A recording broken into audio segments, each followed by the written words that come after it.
Hi, my name is Bjorn Kristensen, and I'm a doctoral student in the Environmental Studies program and the Department of Philosophy at the University of Oregon. And as Corey talked a little bit about already, our goal with this project was to bring awareness to a variety of ways in which humans and other species come together and interact in the context of sanitation processes. So my background is primarily in philosophy, and some of my own research has been around relationships between humans and other species that often exist outside of our awareness. So a lot of the literature that engages with moral questions tied to animals within animal ethics and environmental ethics can be referred to as centered on what we might call organized or structured relationships. So some examples of that could be, how should humans relate to companion animals that are under their care? What are the moral implications of raising and killing animals for food and other products? And to what degree are we obligated to assist and aid threatened and endangered species? This list could go on, but those are just a few examples. But I really want to emphasize that many of the ways in which human lives actually intersect with other species are much less organized than this. And often those kind of connections and those relationships are also out of our awareness. So some examples that we could think of here are the squirrels or birds that I might see on my morning walks to campus.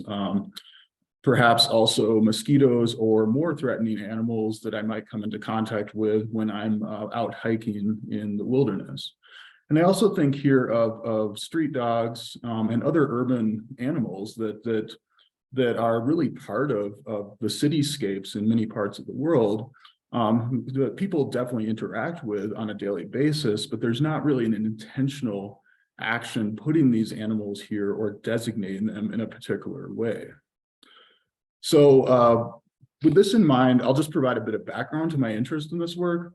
So I developed the concept of a relational spillover in previous work that I did in the context of animals and zoonotic disease. So I wrote a chapter for a book that came out at the end of last year. And that book was called More Than One Health, Humans, Animals, and the Environment Post-COVID. So in my chapter, which is titled Interdependency, Zoonosis, and Relational Spillover, I looked to a couple of case studies that consider instances of species who are dependent on human conditions for their well-being. So awareness of these dependencies was largely unknown until major events tied to zoonotic disease took place, like moments of crises. And as a result, one argument that I make is that because of the ways in which humans, both literally, but also our decisions, permeate this planet, we are really unaware of many of the ways in which other species are entangled to our lives. So this is both in beneficial and not so beneficial ways, both in terms of benefits for humans and benefits for animals, right, and other species. So this means that many decisions that are made on a daily basis often are not taken to have deep moral weight, or really any moral weight, but these decisions can actually have very widespread impact on others, both human and more than human. So I'm not going to go into a lot of depth here with an ethical argument, but I'm going to emphasize that these kind of conditions really mean that we need to take an adaptive contextual approach, which strives to be more aware of how embedded within a multi-species world we are. So on my account, we also need to push against the dualism between decisions which are considered moral and decisions which are considered non-moral. And we also need to step outside narrow anthropocentric worldviews in our everyday lives.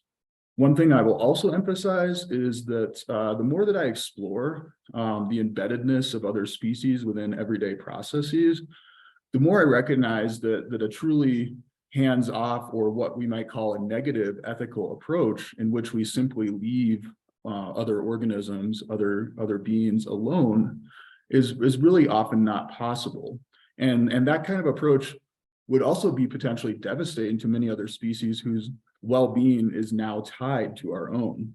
And it would also further entrench longstanding dualisms between humans and the non-human, the more than human world. So one really crucial step forward then is to try to work to be better aware of how animals and other organisms interact with us in scenarios that we typically don't give significant thought to. So sanitation is a really taboo topic. It's something that's really uncomfortable or disgusting to many people. But I want to say that topics like these sort of aspects of our existence that we don't really want to think about or talk about, those often say a lot about us, about who we are. And further, there's wide-scale neglect toward recognizing goals in improving sanitation throughout the world when we're thinking solely in the context of humans. I think that this has to be revealing of quite a bit and perhaps beyond the human as well. So taking my work forward to also consider sanitation seemed like a natural fit. Many everyday decisions with regard to the built environments, infrastructure, water, sanitation, and so forth, often have much more profound impacts on both humans and other species than are accounted for. So indeed, even the norm of that a flushed toilet, piped water, and sanitation are the ideal modern gold standard for how to manage human waste has profound externalized impacts on marginalized human populations. So for example, the notion that status and success, being modern, having dignity are tied to flush pipe sanitation can be devastating, really problematic to a lot of populations who are living in informal settlements who have no hope of achieving this kind of sanitation in the near future or ever. And such norms could also work to inform the shape of development projects attempting to bring pipe sanitation to locations that are really often impractical to do so. So with these kind of externalized impacts being super relevant in the context of humans, what about animals and other species?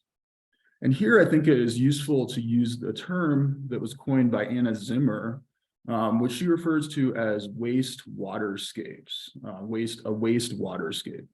And this term is based on the concept of waterscapes, which is tied to Swigendow, 1999, Karpos-Oglo, and Big, 2017, and many more. But basically, the concept of a wastewaterscape is an understanding of wastewater and sanitation processes that looking at them not merely as processes to be understood in a physical framework of human health and environmental contamination. Rather, the thought here is that we also need to see sanitation and wastewater as illustrating deep social meanings, definitions, understandings, and power structures. And if other species are entangled within both the literal processes as well as the social, environmental, and political consequences of sanitation practices, then really the choices that are made regarding how human waste is handled, disposed of, and or treated are not just decisions involving managing feces and urine. They are also invitations to recognize, accommodate for, and invite various relationships of interconnection and interdependence with a multitude of other species. So we can look at everything from the microscopic organisms that are necessary for sustaining waste treatment centers tied to sewer systems in much of the developed world, to the wild and urban animals that are potentially impacted through disposal of waste in off-grid settlements.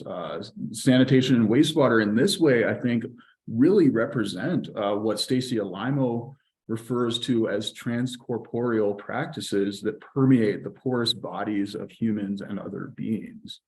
And so this is also really tied to why we thought it made sense to refer to this project as centered on an intimate shared reality that connects us all.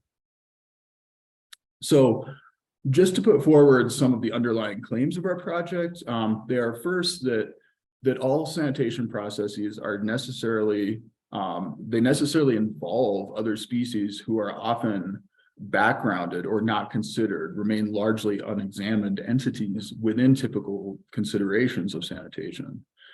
And second, we want to emphasize that the benefits of improved and more sustainable sanitation are not just something that can be applicable to humans. Other species also can stand to benefit from what we would call more inclusive approaches to sanitation. And third, as we're looking at the global sanitation crisis as really, it is something that is profoundly impacting some of the most marginalized human populations on the planet. Parts of the world that are not getting enough attention, and sanitation certainly is not getting enough attention. And we think it makes a lot of sense to also look at our global community through a lens that extends beyond our species. And this is in the context of sanitation and beyond. Okay, so let's look at a few examples.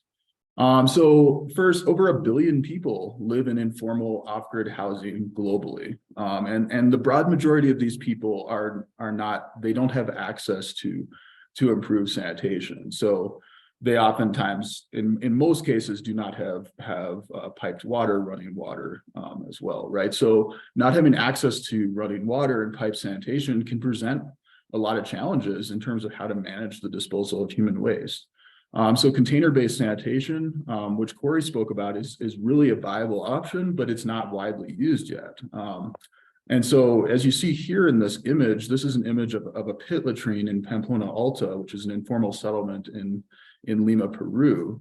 And this is one of the most common ways of disposing waste in informal settlements. And I'll just say that this pit latrine is clearly not maintained well, not in the greatest shape. But there's a lot of, so I'll just emphasize too, there's a lot of disadvantages to pit latrines.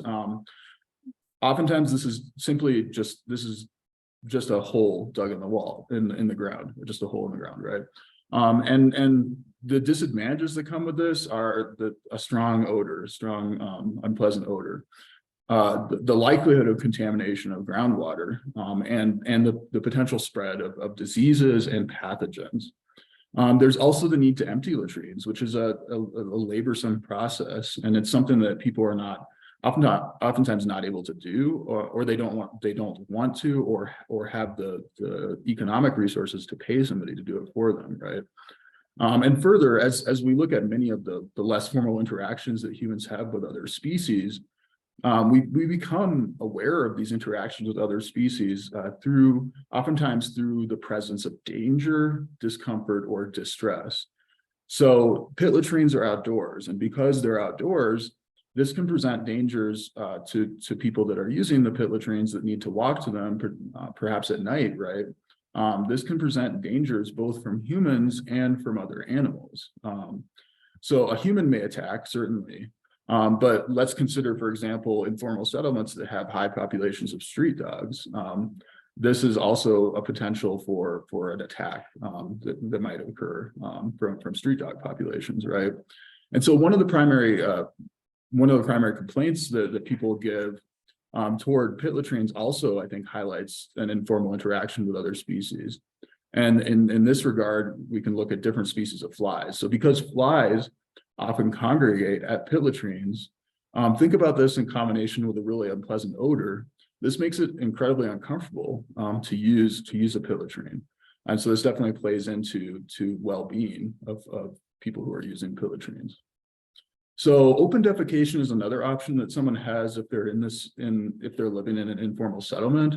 And this is a potentially shocking statistic, but around 6% or more of the world's population, which is more than 500 million people, practice open defecation on a daily basis.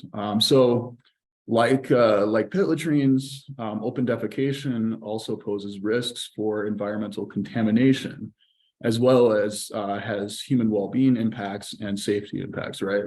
So since this also requires somebody to be outside, there's again the potential for attacks by humans, but also other animals. So I mentioned street dogs as a possibility. We can also think about the potential for other wild animals that are coming into settlements. So for example, snakes in some parts of the world may pose a threat for people who are open defecating.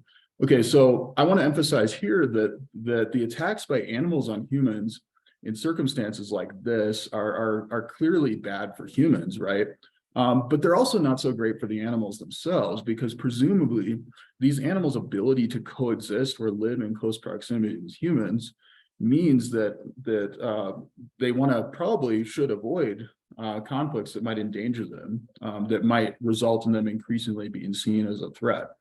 So here, I think this is a case where we could say this is a good argument to look at improved sanitation as something that, beyond the direct impacts for humans, right? Improved sanitation could also potentially mitigate interspecies conflicts that might come about as a result of certain kinds of sanitation practices that are happening in informal settlements. So looking at informal settlements more generally, a lot of the public health concerns are tied to pit latrines and open defecation, right? And so if we go to the microscopic level, Vibrio cholera is a species that intersects with humans living in environments like this, in informal off-grid settlements. And cholera in humans results largely from consuming contaminated water. And this contaminated water in informal settlements is often tied to contamination from improper or unimproved sanitation. Okay, so I also wanted to mention brown rats, or what are also referred to as Norway rats. And this is a very widespread species. They're what we can call a cosmopolitan species that lives throughout the world. And they're commonly found in all kinds of environments. And so they're certainly found in informal off-grid settlements. And so the example of rats living in informal settlements is a great case to look to, I think, to emphasize that the presence of untreated sewage and runoff can be harmful both to humans, but also to the rats themselves. So, of course, rats have a very negative image to most people, but that image is probably going to become even more negative if they're being blamed for spreading disease. So one disease that brown rats can spread is Leptospirosis, and this is a potentially deadly bacterial disease. And of course, since they spread it, they tend to be blamed and sometimes killed as a result of this because they're seen as a threat, right? So I highlight again here that this kind of situation is really not so great for the rats, right? So there have been attempts to eradicate these rats in some communities, but they're a very challenging animal to control. And if we're considering the rats themselves, of course, there's pretty profound animal welfare implications as a result of this, right? So I'll also say here that focusing on rats in preventing leptospirosis infections could also be argued to be counterproductive, distracting, or really not the best use of resources. And this is because some evidence suggests that the most immediate threat to humans in terms of leptospirosis comes from environmental contamination, as in contact with raw sewage, as well as contaminated water. And so in this case, would working to minimize both the causes of this contamination and the contact with it potentially be a more pragmatic decision? And would this also potentially minimize the need then to kill rat populations? So, like I said, brown rats live in a wide variety of environments, a wide variety of communities, but spillovers are most common and likely in these sort of dense off-grid informal settlements. And these are, as I said, right, these are also places where you find untreated sewage and runoff that humans are likely to come into contact with.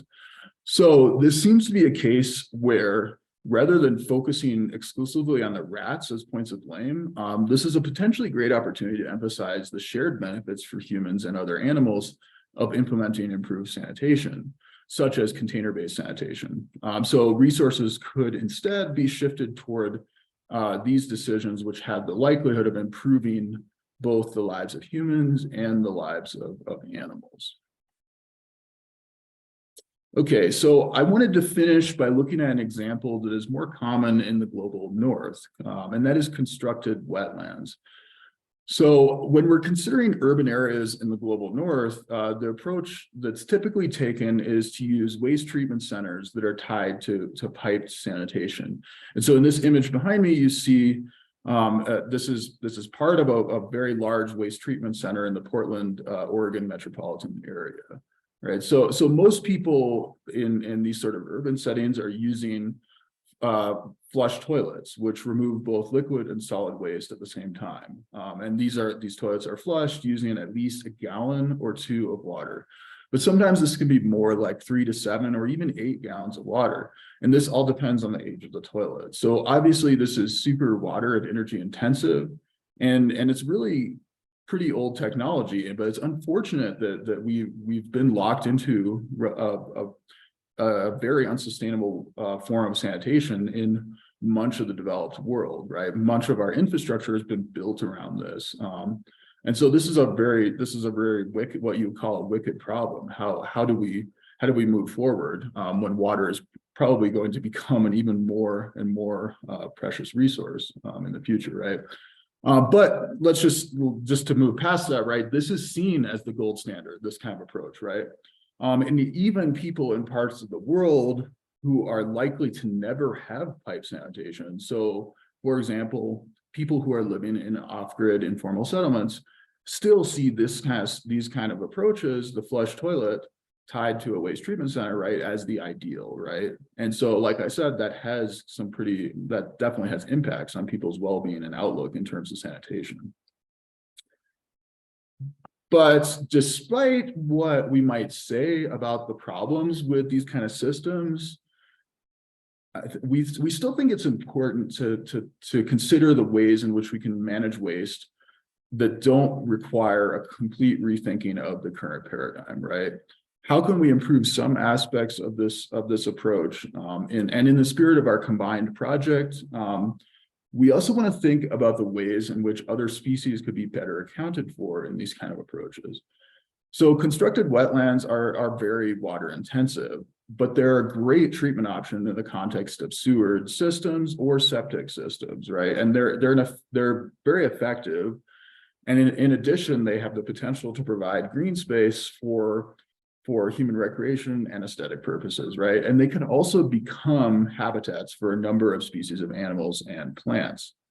So constructed wetlands take gray water that needs to be treated and reintroduced into the environment, and they put it through stages of physical and biological processes in which it purifies it of various biological and chemical contaminants. So there's a use of a variety of plants in this process, and this like I already mentioned, right, this has the benefit of creating green space as well as aquatic marshland environments. And these aquatic marshland environments are very attractive to a number of birds, mammals, reptiles, amphibians, and insects. And in fact, some constructed wetlands have actually become recognized as wildlife sanctuaries. So if we're thinking in the context of dense concrete jungle-like urban metropolises, these kind of spaces really fundamentally fail usually to take into account the needs of other species, right? Constructed wetlands and urban environments then are, I think, and could be safe havens for species that do not have a lot of other places to go. And this could be really of a particular importance to migratory birds looking for stopovers on long journeys, right? So constructed wetlands could be seen then as examples of urban development and wastewater treatment that account for and invite in numerous other species. So I'll just end with highlighting the species that may benefit from constructed wetlands, and that is the black skimmer. And behind this image behind me on the far side of the image in the water, you see this black skimmer. That's a black skimmer that has a long beak. So constructed wetlands could be particularly important to this species, particularly in coastal cities on the Pacific Ocean, like Los Angeles. So black skimmers are a species of shorebird whose populations have declined a lot in the last 25 years. And this is due largely to human development of sandy coastal areas where they nest, right? And so the last time I was in Los Angeles, I spent time at the San Joaquin Marsh and Wildlife Sanctuary in Irvine, in Orange County. And this is an area that's an example of a constructed wetland that's become a wildlife sanctuary. And in this space, you can find an incredible diversity of species. So this includes birds like the black skimmer, right? It also includes a variety of terns, songbirds, birds of prey, hummingbirds, and so on. And prior to the massive amount of human development that took place in Southern California, Orange County had a large amount of wetland areas similar to the San Joaquin Marsh. But now this space, which was created, right, for waste treatment, right? This space is actually one of the last of its kind in this area.